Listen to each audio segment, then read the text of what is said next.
Good morning. Good morning. We have a special coaching opportunity with a beautiful soul and friend of ours. We're waiting for Brian to join us. And Miss Leanna. Hello, welcome. Welcome. It's a beautiful Monday. Snuggly Monday. Hello. Happy Monday. Good morning. Good morning. Oh, we're doing some live coaching this morning. Yes. Hey, Cal. I love that we offer this every now and then. We're like, you know what? Let's just help our people. That's- Let's support them. Oh, yeah.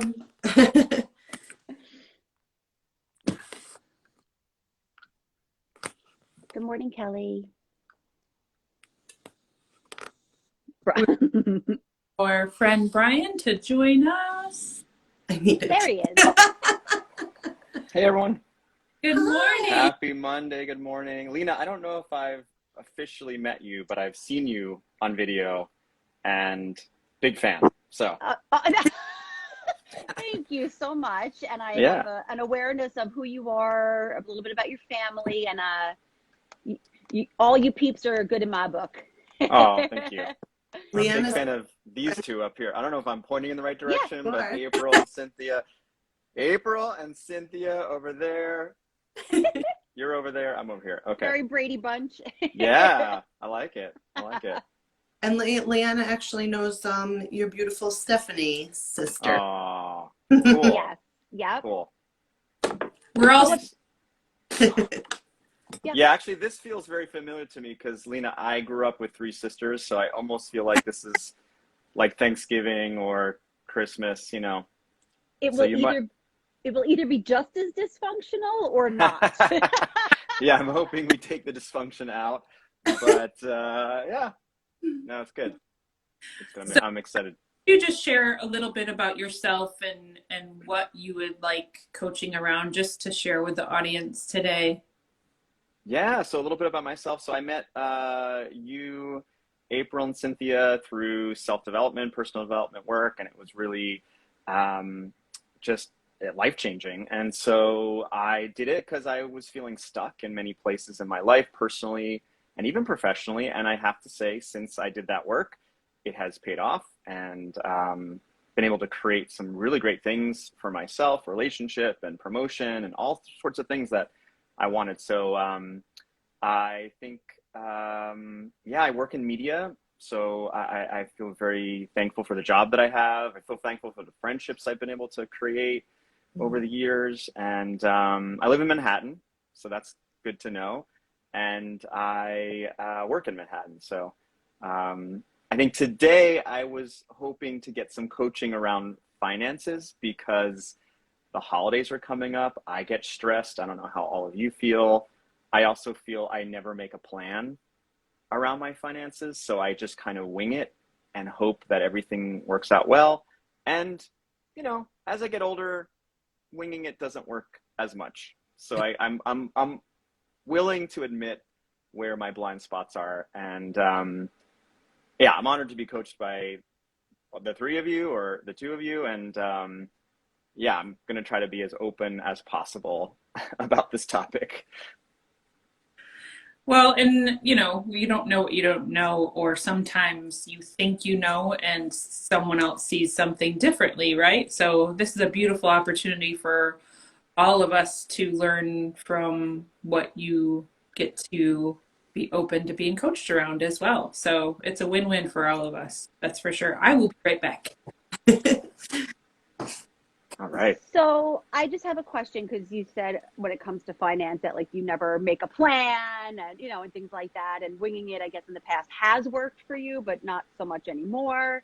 And I know that your intention is to get support around finance, but I also would imagine that since you've done some of this work, that it's often a bigger picture than just that. Mm-hmm. And so in just hearing what you said first thing out of the gate is that you never make a plan. I'm curious where else in your life that shows up, or are there areas in your life where you do make plans and you see success there? Oh, Lena, I had to go there, right? Like it couldn't just be about finances. You had to make it broader. Yeah, so I find myself, in personal and professional areas, not finding success when I'm not making a plan. So, recently I really thought about like what I wanted at work and what I needed to do to get there. I really thought strategically about it and was able to get promoted recently. So I was really happy about that. I think if I hadn't thought it through or made a plan, it wouldn't have come to fruition. Like it wouldn't have happened. So yeah, I think you're right. I think we're other areas of my life I don't plan. Yeah, I think, I've gotten better at planning. I've gotten better at being more structured, and it's not my go-to, as many of the people in my life know, but I think the consequences of not planning have been tough enough that it pushes me to want to be a better, more organized planner. And yeah, so I think, I don't know if I'm answering your question, but I'm ready to plan. Well, I want to know with that, since you are sharing that it has proven successful for you most recently with a promotion at work, what specifically about it worked for you that you can identify and, hopefully connect to moving forward when you're looking for support in areas where you feel like you don't have a plan? Yeah, I think what was good was getting clear on the goal. Like, what was the actual goal I was looking to accomplish? I think sometimes I think I know the goal, but I don't really have clarity on it. So getting clear on the goal.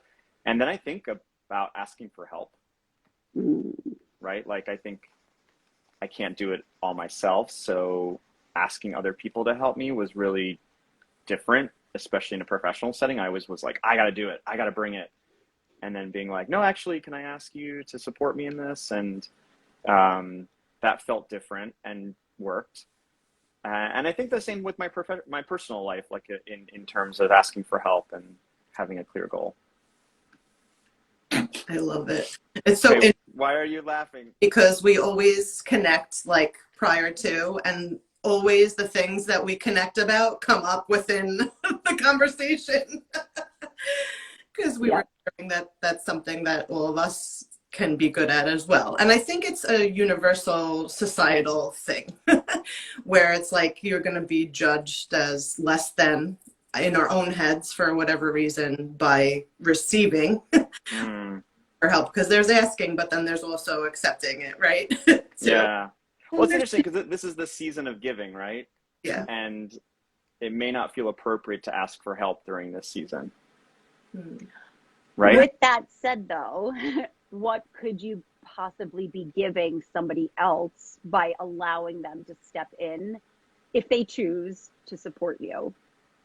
Yeah, I think, I could be giving them, I don't know, like that's a great question. I could be giving them, encouragement to use their gifts and of planning and financial acumen, all the things that maybe I'm not as good at,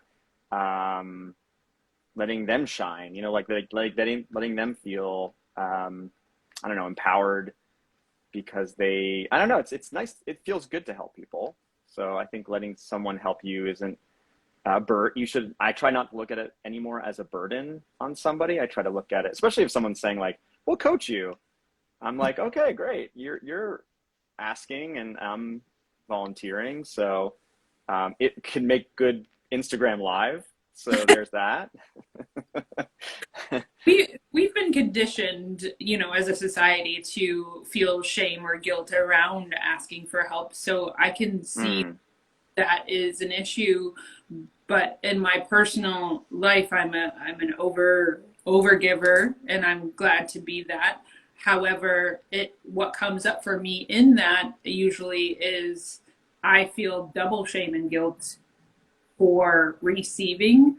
But what I realized in my own personal development is I'm actually stealing somebody else's joy by refusing what's being received and trying to be given to me, So I think that gets to be addressed society wise, because we're actually taking away from someone that's trying to give to us.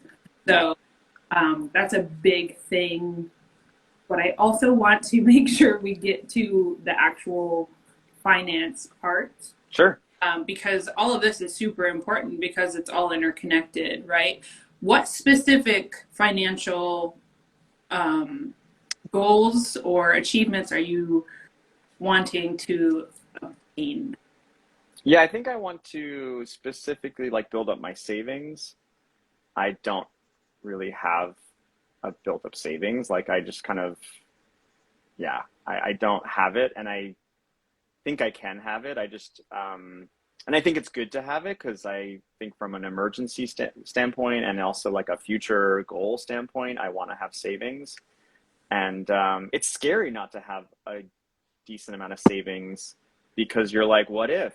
Like, what if something happens? And not to live from a place of fear, but like to be like, what if I have to pay $10,000 to do this thing? Like, you know, and I don't want to necessarily have to put it on credit. Like, can I do that? And so, yeah, I think that's my goal. I was thinking about it today earlier. I was like, what do I want to get out of this session? So is that clear on your end as far as, yeah. Yeah, that's awesome, I think. It's very clear, loud and clear. I'm actually interested in, so what's really cool and what I hear is that you've done this already, right? Because you said with the job, you would kind of bump up against some things and not receiving help. But so how did it feel when you did it with your job for you? Yeah, it felt really good. It felt easier than without asking for help. It felt like more feasible. Like it didn't feel like it was impossible to do it. And yeah, people bring different things to the table that I'm missing. So I was like, oh, great. Like this person has that piece of the puzzle that I think I need, whatever that might be, like has the organization piece or has the encouragement piece. And so I found that to be true of the people around me when I asked for help. And what comes up for you when you even hear us say to think about your relationship with money? Oh, it's complicated. I think that, oh, I don't, I mean, this is like a therapy session all of a sudden. I think that my relationship to money is complicated. I, yeah, I think of it, I'm scared to use money. Like I'm scared to spend. I think my dad taught me, here we go. I'm just going to lean back on the therapist couch. My dad taught me how to spend money well. Like he warned me. I actually feel lucky that he gave me some lessons early on about how to use a debit card, how to use a credit card. But I am such a fall in line kind of person that I took that advice really strongly and did not spend a lot of money. So I actually have a hard time spending money, funny enough, but I also am not good at saving money. So it's a very strange thing. You'd think that if I were good at not spending, I'd be saving, but I'm not. So I want to relate to just one more little thing, and Leanna, totally take over. What was coming to me when you were talking about, you know, the fear behind it and spending and saving, because some things people don't acknowledge also is that there's also paying off moments when we're paying off. So I don't know if there is any of that up until now, but I want to acknowledge if that has happened, because sometimes we don't look at that as like an achievement because you're seeing the actual money coming in the same, if that makes sense. So I just wanted to offer that as well. yeah, that does make sense. I actually have to say, this is going to be really complicated. I am good at paying things off. I live in Manhattan. It's expensive to live in Manhattan. It's easy to just not save money.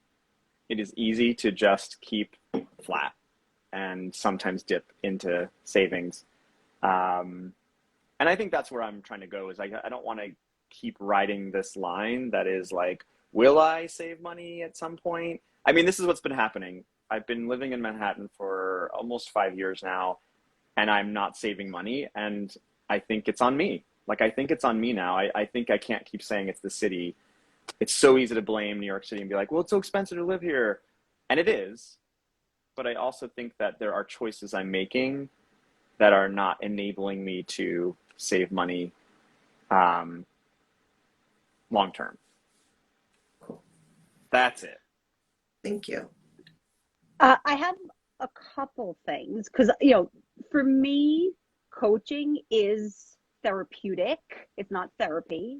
So when you feel like, oh, we're going there, for me, it's part of the conversation because it allows you to connect with certain things that you might be able to then connect the dots to.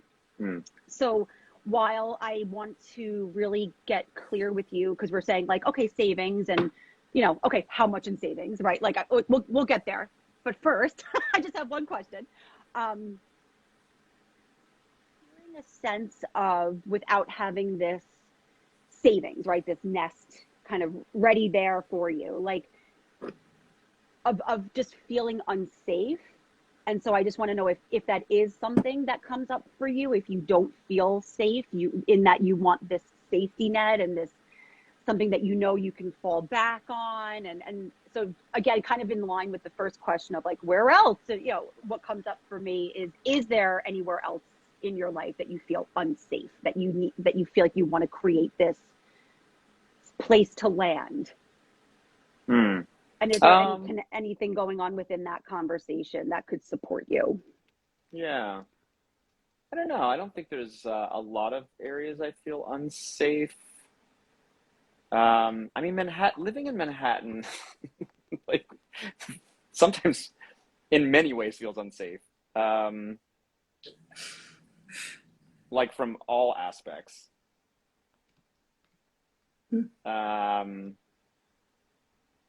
Yeah, this is a deep question because I think that like I grew up in the suburbs and never really had some of the challenges I've had in the city in terms of finances and sorry, I'm thinking through this right now. I don't know if I have an answer to this. I think living in New York City there is an amount of unsafeness living in New York City financially, emotionally, sometimes physically, that I feel. I love New York City. I think it's a great place, but sometimes it's a little bit much. Like it can be overwhelming, especially during a pandemic. So this is very specific to like right now. But I mean, real estate doesn't feel safe in New York City right now.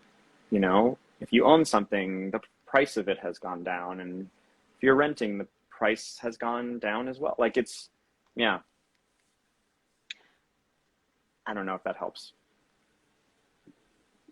I'm not the one looking for the help.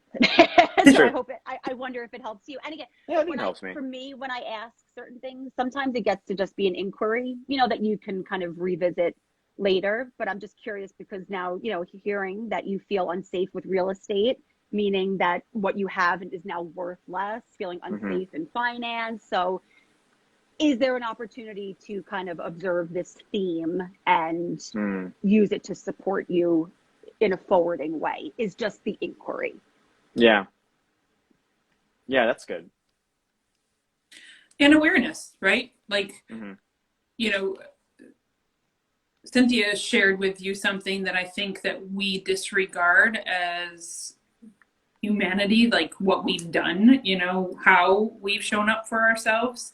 And financially, we both, you know, intimately know you, where we know what you've accomplished financially for yourself, and those get to be celebrated as we grow and as we continue to build our goals.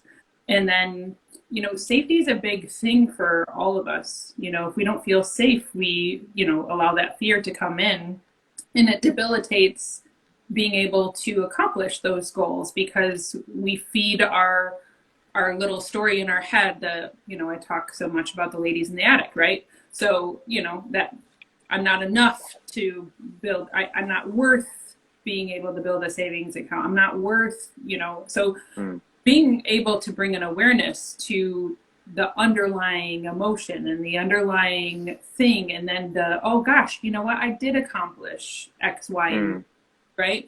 So um, for me, I think it's really important to really get radically responsible in not only, you know, the physicality of things, but also the emotions.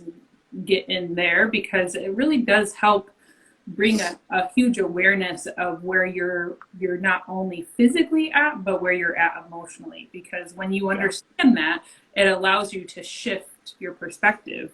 If we don't know what we don't know, we don't understand that, oh my gosh, I don't feel safe, and that's why I keep, you know, doing a self-destructive behavior versus, you know, geez, I don't have to go out tonight. I can take that $50 and put it in my savings account, you know, because I am safe. I am secure. Is something that I'm feeding a, not a to, right? Yeah. No, it's really helpful. It's really helpful. I think actually it's funny when you get coached, sometimes you say things you're like, whoa, that's what I think. I'm not safe. Like, but then you think about it and you're like, that kind of makes sense. Like there's a lot about New York City that feels dangerous, and sometimes people love that. I appreciate safety, so sometimes I kind of keep to my area, like I keep to my apartment, and it has felt especially unsafe the last 19 months. But I think a lot of people would agree, wherever you're living, you might feel that as well. But it does affect my mindset in other areas. Um, yeah, and I think, you know, for me, I always think like small decisions can make big impacts. Like with my money, I think like, you know, I can attest to like, yeah, I do eat out a lot, and I do prefer not to make meals at home. And so like that's a trap in New York City of like, and it's also an economy. So it's like, you know, kind of like figuring out when is the right time to spend money there and when's the right time to put money away. And I think the putting money away has just never been a priority for me. And so, yeah, I think it's time to do that. And, you know, the holidays gets complicated for me because I'm like, well, I'm spending money. So like, forget it. Like, let's just put the saving money away for now. Like, let's get to January, and then I'll start saving money because I've got to spend so much money. So like this month is going to be weird anyway. I think like that sometimes. When you say you got to spend this money during the holidays, Ah, oh boy. Well, all right. You know, I find myself sometimes when gifts are given to me, I feel the pressure to respond and need to like match at least match the gift. Um, and that can be pressure sometimes, you know, like sometimes you're not sure who's going to give you gifts or what the amount will be, and so just being ready to be like, I'm going to respond to that. That's like, you know, been my thing for a while, like just that peer pressure of, and I don't even think it's necessarily intentional peer pressure, but I feel it as peer pressure of like, oh, I've got to reciprocate. You know, it's like when someone at work gives you a gift and you're like, I was not expecting that, and now I got to go run downstairs and get something and, you know, wrap it up. And yeah, there's a whole thing to that. I see Lena's like so connecting the dots here. well, so I just it just brings up questions like inquiries. So Yeah. so what I'm hearing you say is that you kind of have like a stash of gifts, like just in case, right? Like to like be able No. to.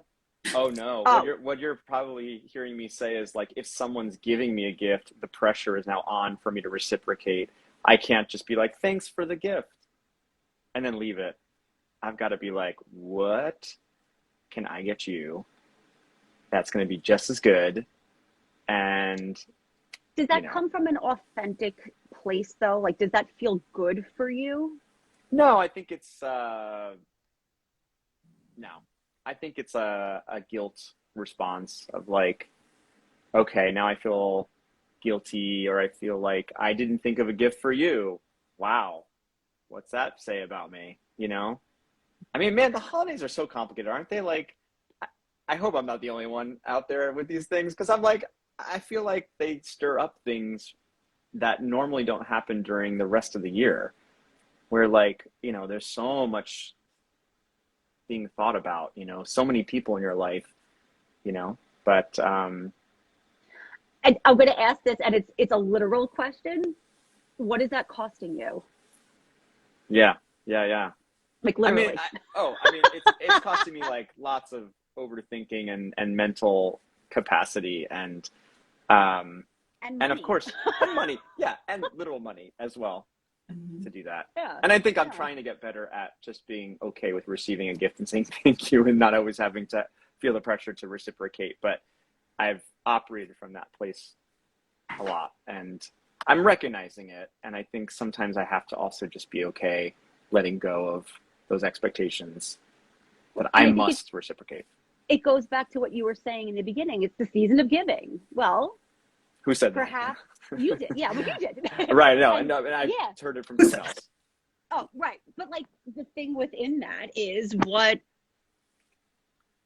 you may be giving somebody else by just simply receiving their gesture and Yeah, letting that be it.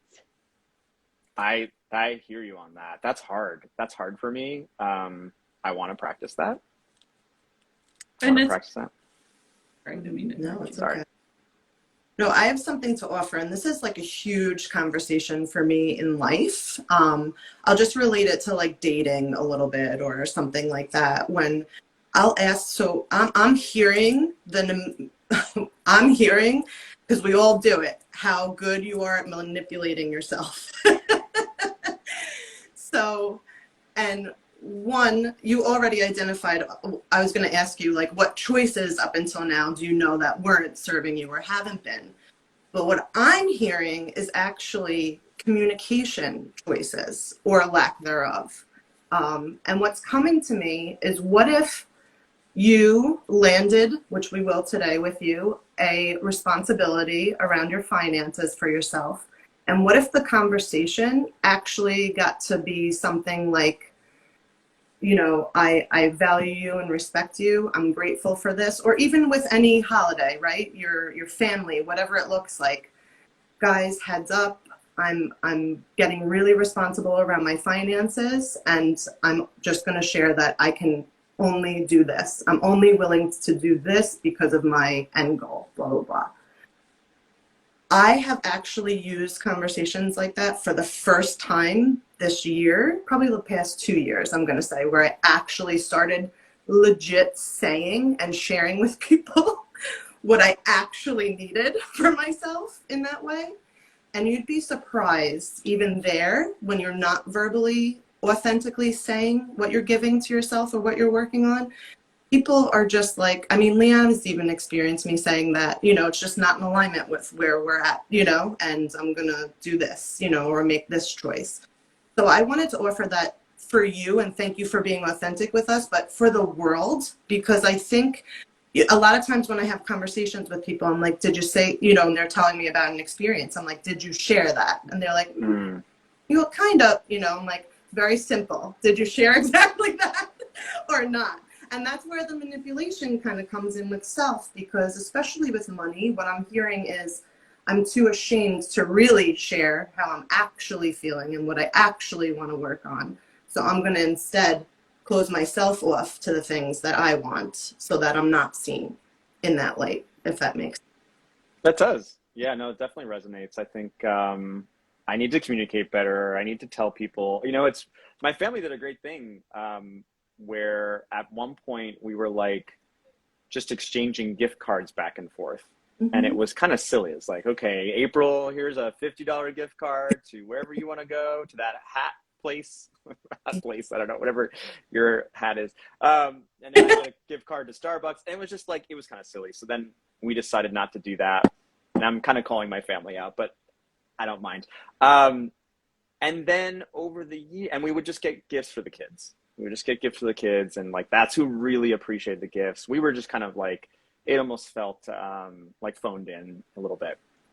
So over the years, that rule has eroded, and people have broken the rule, and it's starting to become like, well, I just got you a little thing here, and you know, and again, I'm trying to be appreciative and say thank you so much, and I'm trying to hold to the original rule, which was like, you know, let's not have to feel obligated to get each other stuff at this point where like we're not even getting each other thoughtful gifts. We're just getting each other like gift cards.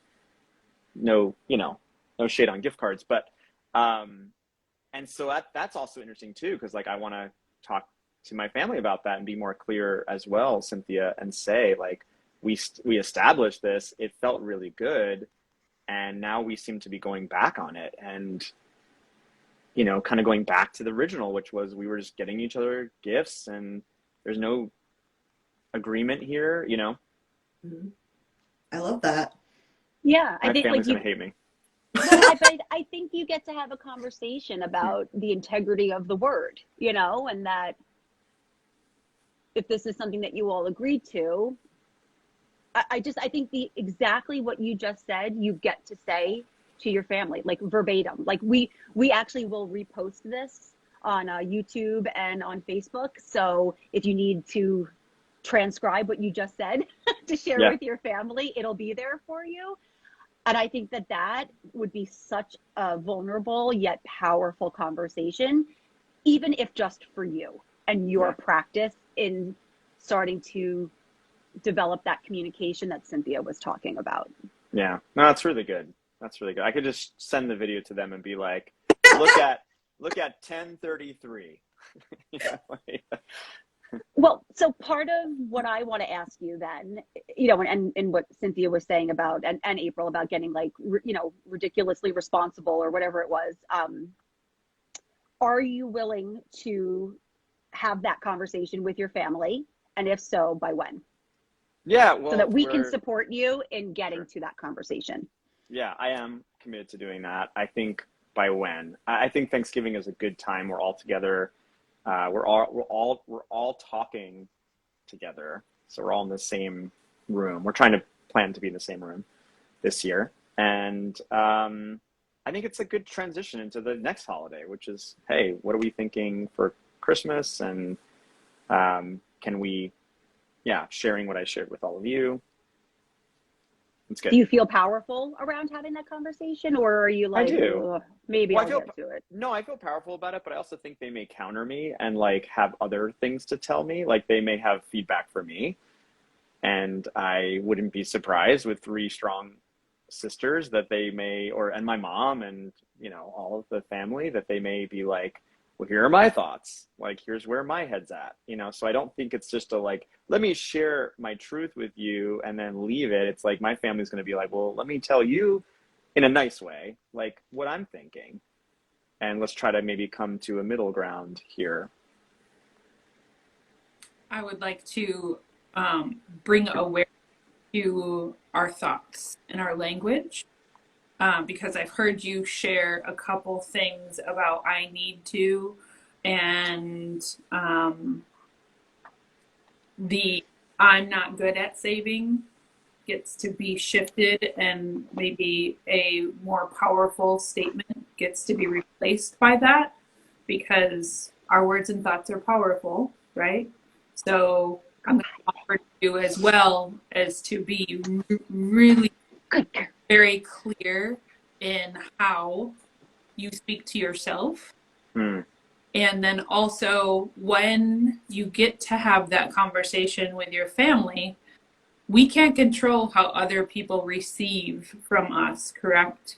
Correct. But that doesn't mean that your voice doesn't get to be heard, right? And maybe they'll come up with a powerful solution for everyone to create a win-win.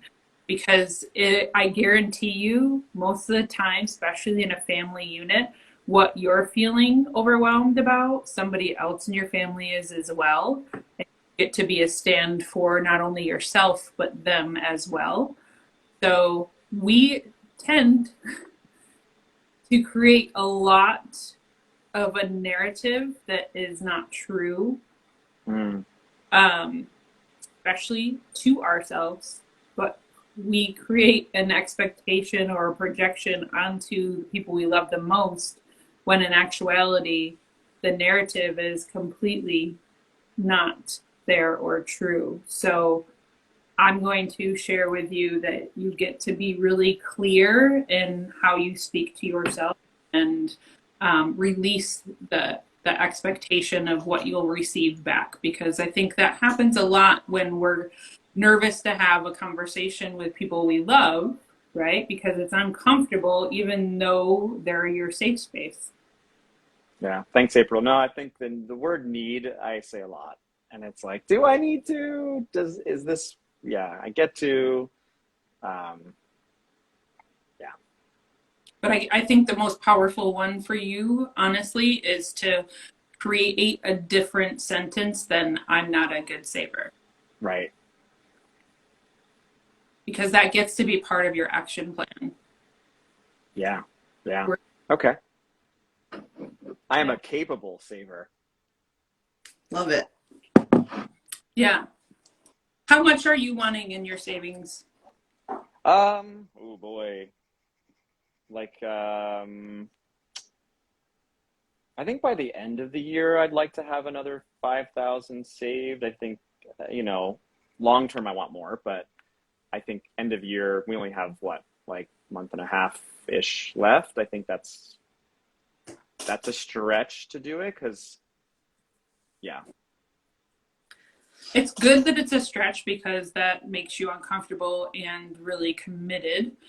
However, is it a measurable amount for you to be able to achieve for yourself Yeah, I and think it's, able yeah. to live? Because it's important to find happiness and joy in the things that you're doing. You don't want to diminish yourself to where you're like raping along miserably to Mm, save. It's important to be able to feel good, have that like, oh, this is going to be a uncomfortable, challenging thing. That's great, but not to a detriment and not serving yourself as well. yeah. No, I think it's doable. I think, I was gonna go higher, but I was like, nope, like that would be painful. Living in Manhattan and having all the expenses. But I think long term, I want to save a lot more. And not just from an emergency standpoint. I really would love to like buy something bigger at some point in the future. And I'm very thankful for what I have, but I definitely would like to expand a little bit. And that would take a lot more savings to do it. And so that's kind of what I'm aiming for, is to try to expand my living situation and get a little bit more space. And yeah, I don't have that savings right now to do that. Earlier, you said that what supported you recently in getting a promotion at work was having a plan that included clarity around your goal and then asking for support. Since you are a capable saver and you have clarified that you are capable of saving $5,000 by the end of this year or sooner, what next? Yeah, I think what next would be a longer term, like not just the next couple of months, but like a 1 year, 3 year, 5 year plan to track savings like more long term. So I think after that, I would say figure another 2022 goal starting in January, and then measuring that each month and making sure that I'm putting aside a certain amount to get to that goal. I think the 2022 plan should be bigger, obviously, like, right, should be getting more towards that savings that I want to have. But let's talk about the 5,000 for now. So you clarified your goal, and in the past, asking for help has supported you. So is there any way in accomplishing this first goal, short-term goal, what support can you start to seek out or to get you there? Yeah, I think starting with the family. I think the family, kind of having that conversation as we all talked about. I think before the pandemic, I was talking to a financial advisor, and I'm very lucky I get it through my work, and it's part of my 401k. And it just became the pandemic happened, and I was like, forget this. Like, why am I talking to this person? I just want to live. Like, I don't want to have to deal with and I just stopped talking to this person. And they were like, hey, did you fill out your form I sent you? And I was like, delete. I was just like, nope. I could go back to that. I should really go back to that. And that provided an level of accountability from a professional who does this day in, day out. And it's a free service as part of my 401k. Like, come on, like, do I even need to rethink this at this point? Yeah, okay, April, there we go. You might not, yeah. And the fact that it's free, you know, Yeah, is in line with your capability to save. Right, right. I mean, I think a lot of people have these like resources, and I think, you know, they've been there. They've been there. If you work for a corporation and they give you like these resources, like I work in HR and I talk about them, and I'm like, you should use this free counseling service. And I'm like, am I using the free counseling service? You know, like I could probably benefit from it. I have, by the way. So this is one that I was like, I've been thinking about it too. I was like, oh, I gotta save money. Like, man, that financial advisor was really on me. Like, you know, wanted me to list all of my income and all of my everything that was going out, and like be very intentional about it, and then report back and meet weekly, and yeah, it was good. So I could bring that back. One thing I do know about my own experiences of a service like that is usually they can put money somewhere for you and take it out to where you're not even seeing, you know, you don't even know it's almost going on, you know? Yeah. So that I'm interested in is more like today, you know, what can you do today for that forward in supporting yourself in that goal.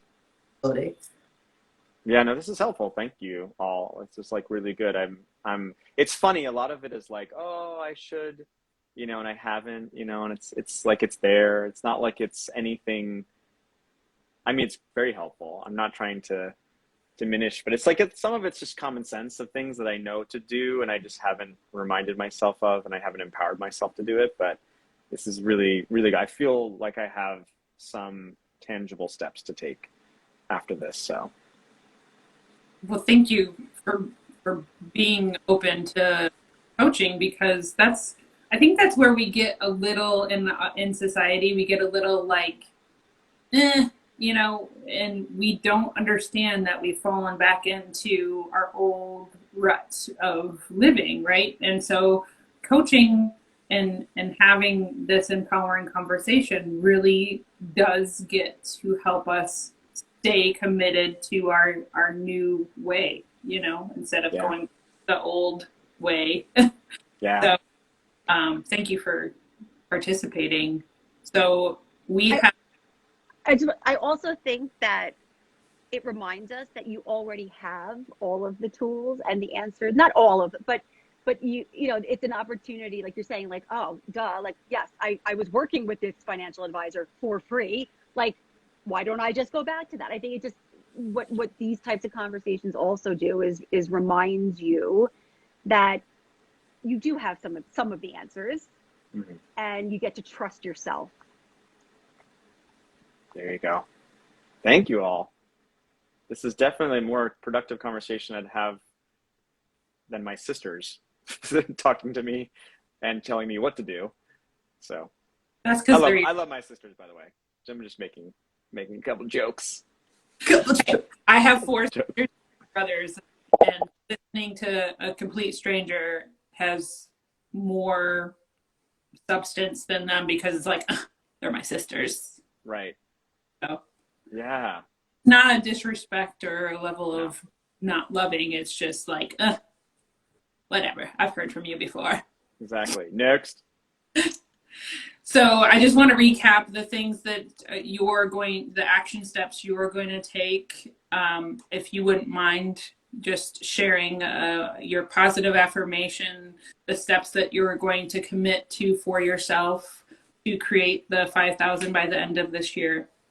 Yeah. So first affirmation is rephrasing how I see myself. I'm a capable giver.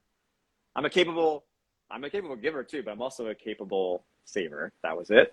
I plan to talk to my family at Thanksgiving about where I'm at in terms of savings, and also to bring back the decision that we came to and kind of open it back up and say I'd like to continue to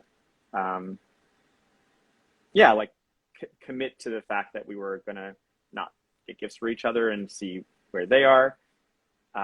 Be open to their feedback about that. In terms of savings, till the end of the year, I think it's just a matter of,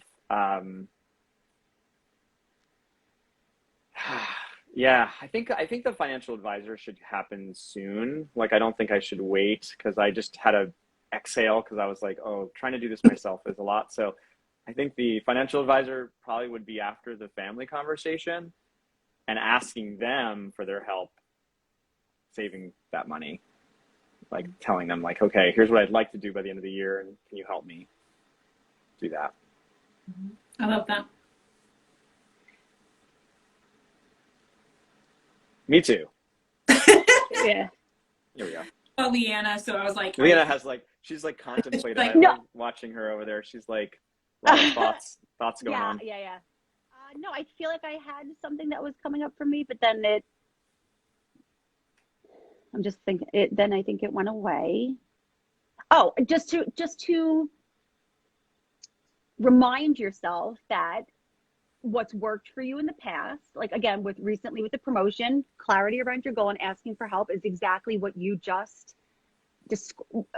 relayed. Is that you now have clarity around your number, asking for help, the financial advisor, not waiting on that, hearing you say, because I can't do this on my own. I need, there was that exhale for you, like. And when and if you find yourself in a less supportive space, to remind yourself that when you have these things in place, you're successful, and that you get to lean on those things, because in the past, at least so far, they've supported you. So just to reconnect with that if and when you need to. Yeah, no, it's great. Because it's just two things: clarity and help. That supports you, at least for now. Mm-hmm. Yeah, you're also amazing. Thank you. Like really, no, like people like pay good money for this kind of coaching, so I recognize this is free and I appreciate it. And maybe it helps other people who are struggling with their finances. So really, really powerful. It's the season of giving, so thank you for allowing us to give to you. Yeah, and to receive it. Yeah. Anytime. That'll be $5,000. Oh, right. Wow. I'm going to have to talk to my financial advisor about that.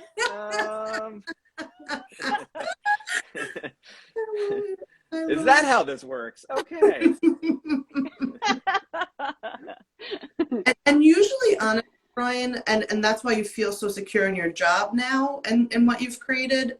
Usually what's missing is action for everybody, like for everyone. So, I love that you took us on a journey and even shared a different experience with us, because it's all the same. It doesn't matter what label you give to it. It's all the same. And I learned a lot today too, just by, sharing this experience with you. So, yeah. Yeah, and like the quote you love, Martin Luther King, don't look at the whole staircase. Sometimes we overthink or think ourselves to going right back to our old way that's self-destructive, because that's easy, right? So thank you for, having the courage and living courageously here with us today, by being vulnerable and open, because that helps not only you, but everyone that listens today. Yeah, you're welcome. Thanks for inviting me on. Anytime you need me back. Yeah. We'll do an update. Yeah, I can give an update. That way, for next year. Sure. Hear Love from that. you. Sure. And then I just want to take a moment to let you know that this evening we do have a couple more spots in our what is the name of it? Releasing limiting beliefs about your romantic relationships. Thank you. Wow. Started to speak and I was like, went blank. That is a very, very powerful class. You can register on courageousincreation.com. I think we also have a link in our bio up in the top of our Instagram page. We also have next Monday the sequel of that class, Love an Inside Job, coming up the following Monday. And then coming this Wednesday is our first Courageous Warrior Wednesday nomination. We are so excited to announce who that winner is. It is amazing, all the things that are happening here. We're super excited. Every Tuesday we get together to create more classes as well, just so you guys understand. We're doing the work with you and we are creating for you. So go out there and live courageously, peeps. We love you. Thank you, everyone. Bye all. Beautiful day. Thank you again.